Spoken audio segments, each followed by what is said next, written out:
first of all, congratulations on the new album. It's getting heavier and heavier by the album. How are reactions so Yeah. far? So far the reactions have been really well. I mean, we've released 3 videos so far, and so that's what released to the public. So the reaction's been really well. I mean, for us, just having videos this time around has been a new thing for our fans because it's something we haven't been able to do in the past. But now that we are with Nuclear Blast, and that's able to happen now. So yeah, the reaction's been really well. It's I think the very first song we put out, some of the fans were shocked that it was that heavy, and then when we released the second song, I think they saw that it wasn't going to be just like that the whole record. So there's a lot of surprises and stuff on this album. I think the fans are still going to be shocked once they hear the singles is one thing, but once they hear the full album, they'll hear everything in its entirety. I think it's great that there's so many music videos coming out. It's strange for me because I heard the song "Cruel to You" and I thought, man, that would make a great music video. And then last week it turns up on YouTube. I'm like, wow, fantastic! I love the comic book theme to it as well. Really choice. Yeah, that turned out really cool. That was the director, Tommy. He had that idea when we first talked about doing the video, and that was just his vision he had in his head. It was when he heard the song, and I was like, well, let's make it happen. Let's get a girl, and let's get an axe, and let's go film it. Okay. Oh, can you walk us through? I mean, obviously you're inspired by horror movies. Can you walk us through when you first saw like a slasher movie like Friday the 13th or Nightmare on Elm Street, and what went through your mind? Were you a young kid when you saw it, and what went through your mind at the time? Like the first, my first introduction to kind of, I guess, horror and things like that. I mean, I watched like the Addams Family and the Monsters, and saw some of the older films like Creature from the Black Lagoon and Dracula and the Ape Man and movies like that. And but my first introduction into new horror, or what was new at the time, I remember seeing Creepshow for the very first time when it first came out. I couldn't have been more than 7 years old at the time. I remember sitting up late watching it with my brother, and it just terrified me.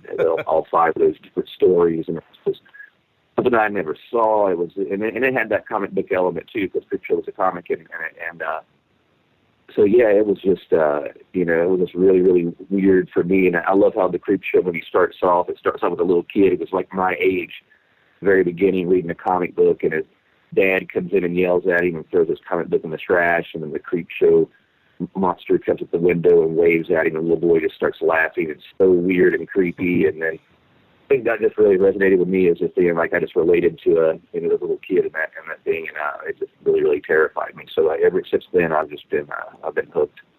Cool. I see that your material is getting a little bit more. I mean, it's obviously heavier. It's a bit more serious now. Are you still drawing from inspiration from the older influences, like the older movies you've seen, or do you have newer influences coming in? What's actually driving you these days as a songwriter?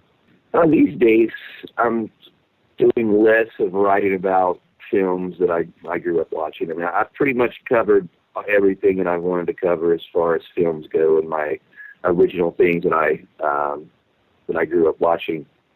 But for me, like lately, my lyrical inspirations, I've just kind of been sort of telling my own stories or getting ideas and stories based off of other like serial killer stories or true crime stories, which are just are scarier than some of the horror movies that I've watched and grew up on. Some of these stories, and I've kind of made them into my own story or taken stories I've read, and so that's maybe why the lyrics have such more of a darker tone, a darker, serious kind of tone. So I've been kind of writing about more serious horror subjects, so to speak. So it's more true crime as opposed to writing about killer clowns from outer space. Cool. Well, hopefully we'll still get the odd song with a little bit of camp in it, because it's amazing. I love all those old movies myself. How do you turn inspiration into a song? Like, do you write down some words, like some catchy words you come up with, or do you have another method? Has it changed over the years? I don't know, man. Every year or every time I'm going to write songs, I'll find different ways to write stuff. There's really not any certain way that I do stuff or come up with a melody. like for example, like "Cruel to You," when we wrote that song, that was one of the last songs we wrote for the record, and I had the music, and the first thing I came up with was that little pre-chorus part where I'm saying "blood will spray and birds will sing," and it made me laugh, and I was like, "Oh, that's funny." And I knew right away that was going to be the funny, campy song of the record, and it just easily came that way. And that's just kind of how a song like that kind of comes up. It's really simple and easy. It's not really overthought, and that's usually how some of the best songs of my career, I think, it kind of came to the ones that are just kind of just really just simple and natural. Yeah, I've listened to the new album a few times, sir, and I've got to say, "Cruel to You" and "Lonesome Road to Hell" are two of my favorites, and I think they are the ones that still got that edge to them. So, that doesn't mean I'm not enjoying the more serious stuff, though. The heavier stuff, it's definitely a new side, and I know the albums have been getting heavier and heavier as they've been coming out. So it's really good to see that side coming through. Just from a New Zealand perspective now. We haven't actually seen you here in New Zealand, I don't think, since 2003, when you came over with the Murder Dolls. I was there at the big day out when you played in Auckland, and it was an incredible show. I hadn't seen theatrics like that before, hadn't seen stage moves pulled off so well and so polished. And I hadn't heard much about Murder Dolls, became an instant fan of Murder Dolls and yourself that day. Just, the guitarist just spinning around in place, doing all those big 80s stadium rocker moves and stuff, and it was just really incredible to see. And since then, I've been missing you here in New Zealand, but you played Australia. They've been lucky enough to see like 6 or 7 times, so they're very lucky. But has New Zealand ever been on the cards for you? I would love to. I always ask. I'm not sure if the demand for Wednesday 13 has been strong enough for a promoter to bring us over and cover his cost and have enough for us doing shows there. But hopefully, that is why, us going with a label like Nuclear Blast, it opens more doors for us and gets us in front of more people. So hopefully having this label and doing this can open more doors and get us into more places where we can, to New Zealand, when we get to Australia and things like that. So for me, I like I said, I'm really cool that you saw that show, because that was my first and only time ever playing there, and it's been way too long, and I would love to get back there, and hopefully, fingers crossed, that'll happen. Next time we make our way down toward Australia, we can stop there and do a show. It's we always have a connection there for customs or something anyway, so why not stop and do a show and then go to Australia? Awesome. Hey, can you tell me about the first time you met one of your idols? I mean, I know that we're always a huge Alice Cooper fan, for instance. So what was it like the first time you met someone like that who was a huge inspiration to you? Is there a story behind it at all? Yeah, it was actually really funny. We played a festival with Alice Cooper back in 2003, just a few months after the Big Day Out festival, and that was the first festival we'd ever played with Alice Cooper, and I had never met him, and I was just determined that day that I was going to meet Alice Cooper somehow, some way. No one was going to stop me.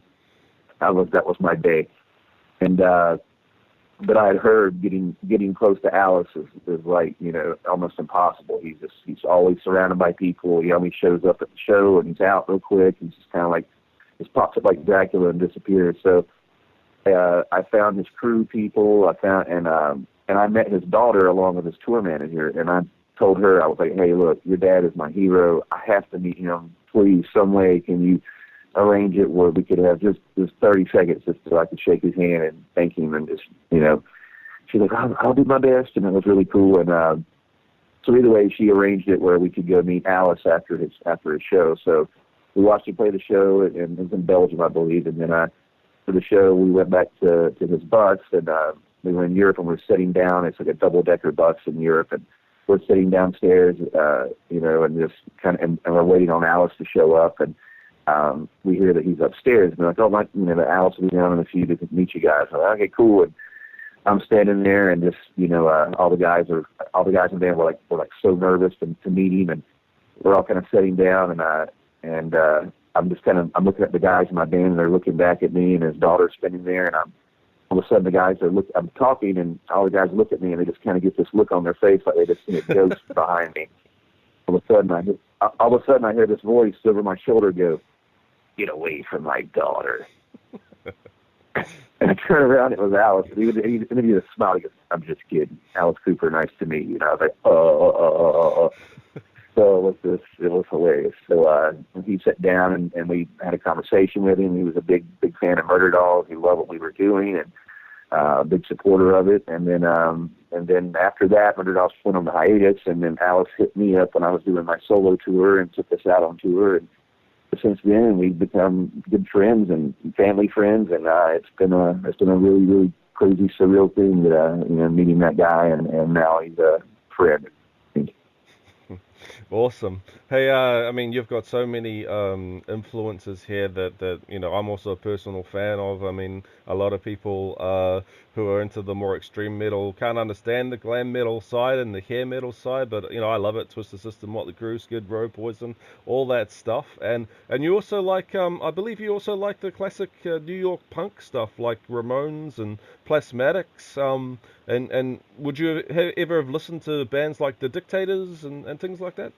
Oh yeah, man. I think that's why I make the music that I do, is because I incorporate so many different influences. Like when I first started out making music, I loved the hair metal scene. I was into all the obscure bands that weren't on the mainstream radio. Like, of course I love Motley Crue and Poison and Wasp and Twisted Sister, and those bands were the mainstream kind of bands. And then you had your obscure bands like your Pretty Boy Floyds and your Tufts and your Bang Tangos and bands like that. And I loved all that kind of stuff because those bands were personal to me because no one else knew about them, and I was like, "Oh, those are my bands," And then I discovered the Sex Pistols and the Ramones and the Dead Boys, and the Plasmatics was another band that was huge influence on me that changed me as far as rock theatrics. I mean, they blew up fucking cars on stage live.